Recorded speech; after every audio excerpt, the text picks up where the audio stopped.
पहिला राजा नराम्रा भए, अहिले फेरि नेता नराम्रा रे है।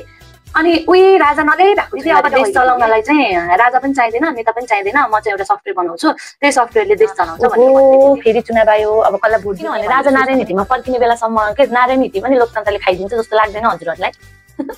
ललिता निवास जस्तरी के त्यो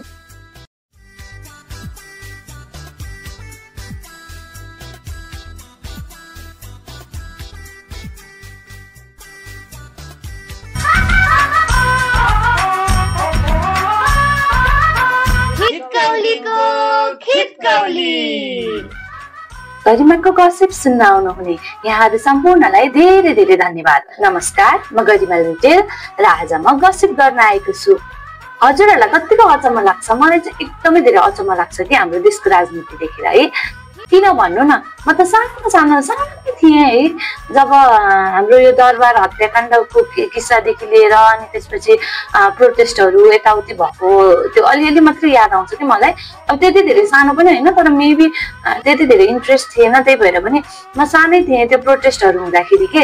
अनि त्यतिखेर चाहिँ किन प्रोटेस्ट गरेको भन्दाखेरि चाहिँ राजा फाल्न भनेर भन्थे कि, अनि त्यही याद आउँछ कि अहिले। त्यतिखेर चाहिँ है राजा नराम्रा भए अरे के है। अनि अब फेरि अहिले आएर उही नेता चाहिएर राजा नराम्रो भएका थिए नि त, अनि अहिले आएर फेरि ती नेताहरू चाहिँ नराम्रो भइरहेछन् के। कस्तो अचम्म के हजुरलाई। त्यही भएर मलाई चाहिँ यो राजनीति एकदमै धेरै अचम्म लाग्छ के। पहिला राजा नराम्रो भए, अहिले फेरि नेता नराम्रा रे है। अनि उही राजा नरै भएको छैन अरे क्या अहिले फेरि है। अनि धन्न हामी जनताहरू चाहिँ लास्टै राम्रा छौँ, साह्रै राम्रा छौँ, त्यही भएर चाहिँ देश टिकिरहेको छ नि, हो कि होइन भन्नु त। अनि है राजनीति भनेको चाहिँ रिसाइकल बिन हो जस्तो लाग्छ कि मलाई चाहिँ। पहिला राजा नराम्रा भए गणतन्त्र भनेर रिसाइकल गरिदियो, अब अहिले नेता नराम्रा भए राजा ल्याउँ भनेर हल्ला गर्दैछन्, हो कि होइन भन्नु त। त्यही भएर राजनीति चाहिँ रिसाइकल बिन नै हो के है। अब हामी जनताहरू चाहिँ के भएको छौँ थाहा छ? प्लास्टिकको झोला जस्तै भएको छौँ के, जसलाई चाहिन्छ आउँछ, युज गर्छ, फाल्छ। अनि है हिजो राजा चाहिएन, राजा नराम्रो भयो भनेर राजा फाल्ने, गणतन्त्र ल्याउँ भन्नेहरू नै आज फेरि सडकमा उत्रिया छन् के, राजा चाहियो भनेर के। यो त तपाईँलाई यस्तो लागेन भने पहिला चाहिँ झगडा गर्यो, अनि त्यसपछि पुरानो प्रेमी प्रेमिकालाई छोड्यो, अनि फेरि पछि अनब्लक गरेर हाई हेलो भन्दै मेसेज गर्ने, त्यस्तो भयो जस्तो लाग्दैन? अहिले हाम्रा देशका जनताहरू हामीहरू के तीन भागमा विभाजन भएको छौँ के। एक चाहिँ राजावादी, कस्तो भने हाम्रो त हुती नै छैन, राजा हो देश बचाऊ, हामीले त केही गर्न सक्दैनौँ भन्नेहरू एक है। अर्को छ गणतन्त्रवादी, कस्तो भन्छ भने लोकतन्त्रले हामीलाई स्वतन्त्र बनायो, लोकतन्त्र राम्रो छ भनेर भन्छन्। हामीलाई साँच्चीकै स्वतन्त्र बनाएकै हो त के हो? मलाई प्लिज कमेन्ट गरिदिनु ल। दोस्रो नम्बरमा चाहिँ ती गणतन्त्रवादीहरू परे है। अनि तेस्रो नम्बरमा को थाहा छ? विचारवादीहरू के। कस्तो हो थाहा छ त्यो भने? राजा आए पनि ठिक, राजा गए पनि ठिक, लोकतन्त्र आए पनि ठिक, लोकतन्त्र गए पनि ठिक, गणतन्त्र आए पनि ठिक, गणतन्त्र गए पनि ठिक, ठिक भन्दा पनि नि आई डोन्ट केयर वाला नेचर के। जेसुकै होस् मैले आफ्नो काम गर्नु परिहाल्छ, मैले मेरो बालबच्चालाई पढ्न पढाउनु परिहाल्छ, पाल्नु परिहाल्छ वाला क्याटेगोरी हो के यो। ठिक भन्दा पनि आई डोन्ट केयर वाला हुन् है विचारवादीहरू चाहिँ। अब अहिले आएर चाहिँ अर्को क्याटेगोरी पनि थपिन लागेको छ के, त्यो भनेको जेनजी वालाहरू के। जेनजी भनेको चाहिँ कस्तो भने यो रिसेन्ट जेनेरेसनहरू के। हुन त अहिले त अल्फा बेटा पनि आइसक्यो है, अब तिनीहरू चाहिँ अलिक सानै छन् के। जेनजीहरू चाहिँ अलिक बोल्न सक्ने बुझ्न सक्ने भइसक्यो के।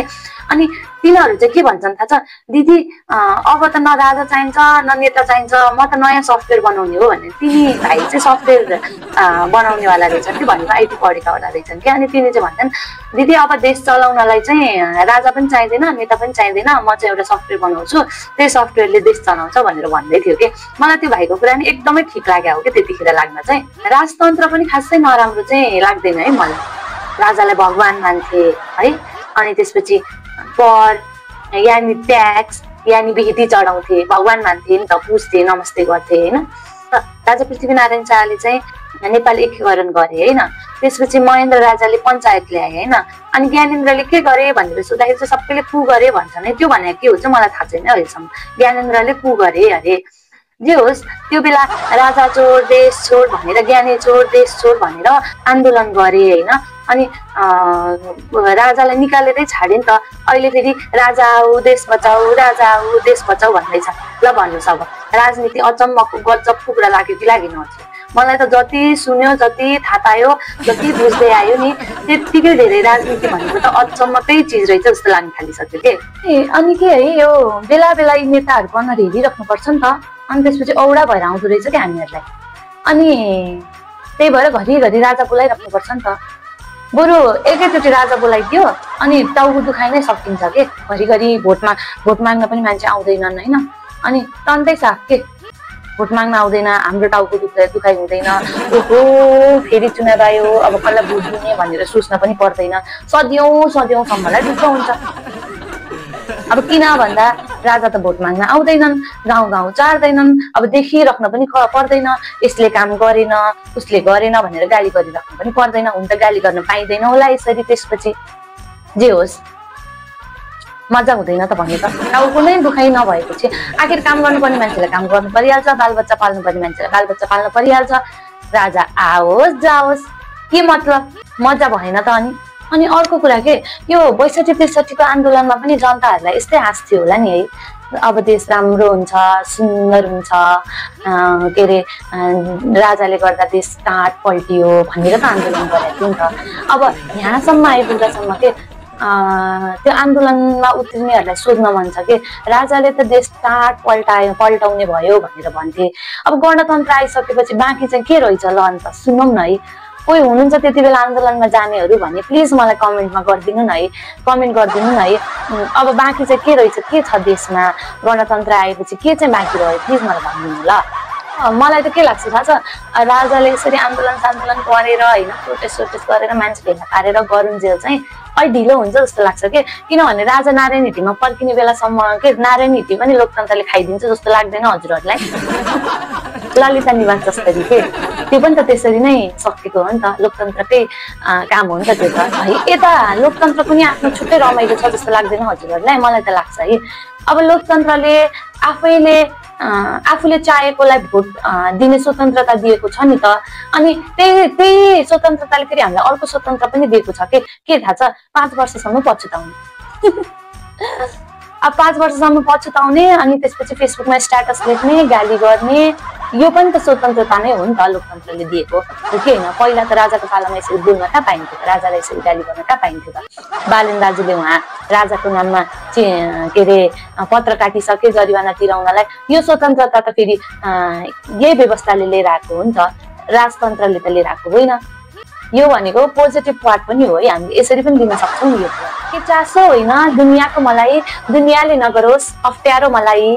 भो पर्दैन म यही ठिक छु न सानो न बन्नु छ ठुलो मलाई। हो राम्रो बन्न तिमी जस्तै हुनुपर्छ बन्नु नै छैन तिमी जस्तै राम्रो मलाई। म नै छु अहिले ईश्वरको निधारमा धन्यवाद जसले बनाए धुलो मलाई। अलि बढी चाहिन्छ अँध्यारो मलाई बन्नु नै छैन त्यति राम्रो मलाई। दुःख सुनाउँछ म रोइ बस्छु यही बानी मन पर्छ मेरो मलाई। तिमीलाई भेट्नुको यही कारण हो म खोजिरहन्छु पुरानो मलाई। तिमीले जानै पर्छ अर्काको जागिरमा किन भयो यति चाँडै निको मलाई। म खोजिरहन्छु पुरानो मलाई। तिमी बाहेक अरू को सक्ला र कुन्नी तिमी बाहेक अरू को सक्ला र कुन्नी बनाउन गुराँस जस्तो रातो मलाई। तिमी बाहेक अरू को सक्ला र कुन्नी बनाउन गुराँस जस्तो। तेरिका के कुरा गर्दै थिएँ मलाई कहाँबाट एकजना इन्जिनियर साहबको गजलको शेर पो याद आएर सुनाइछु के। शेरको कुरा गर्दा गर्दै अर्को शेरको पो याद आयो त्यो मलाई। त्यो 6औं 7औं पटकसम्मै बाक्रो समाउने जोग छ भन्ने जोगीहरूको शेरको चाहिँ के छ होला है अहिले अवस्था?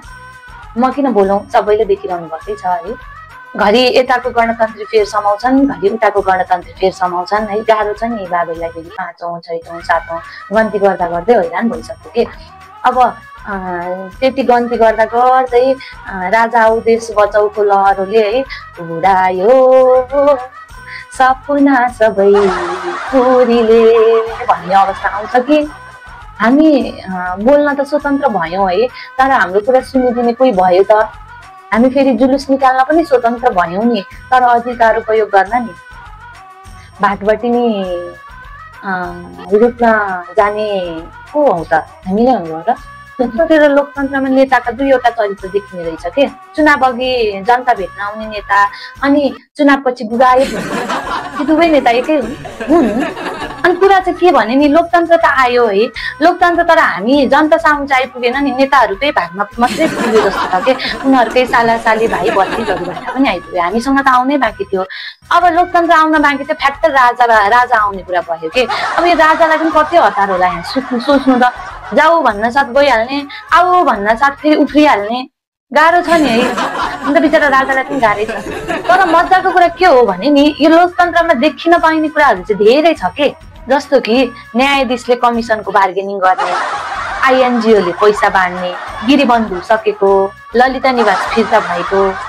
बालुवाटार फिर्ता भएको व्हाइट बडी नेपालसम्म आइपुग्दाखेरि न्यारो बडी भएको प्रचण्ड जङ्गल जान्छु भनेको देउबा बोलेको देखिन्छ तर बुझिँदैन अनि केपी ओलीले भ्रष्टाचार गर्दिन भनेको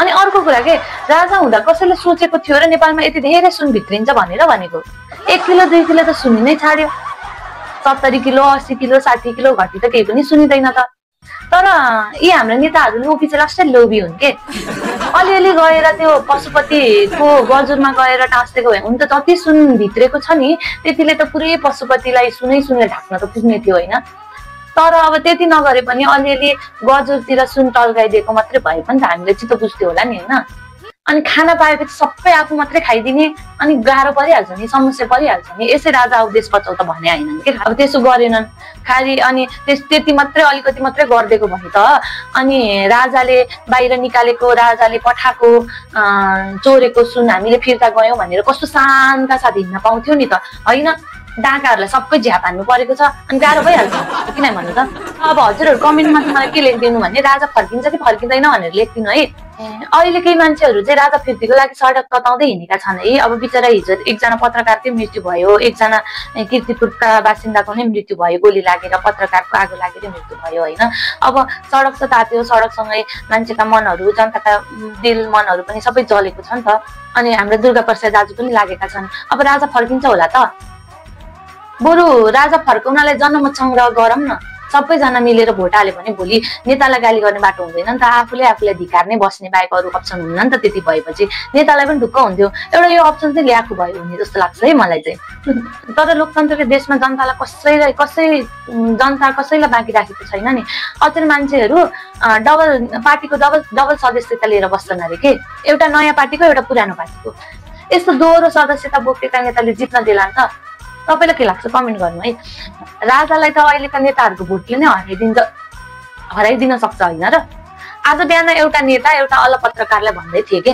जनता नै सर्वोपरि हुन् अनि सर्वहारा कसरी बने त यो राजनीति भनेको पनि नेटफ्लिक्सको सिरिज जस्तै रहेछ के एउटा बल्ल बल्ल ढ्यान गर्दै सकिन्छ होइन अनि फेरि सर्ट क्लाइमेक्समा गएर अनि के हो एउटा ट्विस्ट हालिदिन्छ होइन अनि फेरि नयाँ सिरिज थपिहाल्छ के पटक नयाँ सिजन आउँछ है अनि फेरि नै चाहिँ के होइन फेरि बीचको किस्सा कहानीहरू चाहिँ लगभग उस्तै हुन्छ होइन अनि नयाँ सिरिज आइरहन्छ के नेता फेरिन्छन् राजा आउँछन् जान्छन् नेता आउँछन् जान्छन् जनता चाहिँ जस्ताको जस्तै जहाँको त्यही जनताको हालत त फेरिनेवाला छैन नेता फेरिन्छन् नारा फेरिन्छन् तर जनताको हालत चाहिँ जस्ताको जस्तै के राजा आए पनि नेता आए पनि जनता चाहिँ भोट ब्याङ्कको रूपमा मात्रै सीमित हुने भए यति नबुझेसम्म चाहिँ यस्तै हो देश चल्ने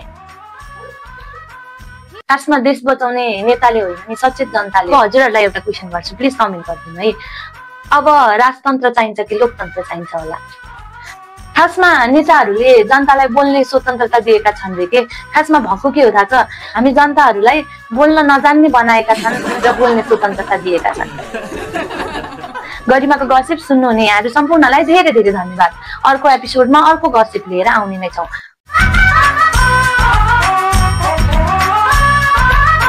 खिटकौलीको खिटकौली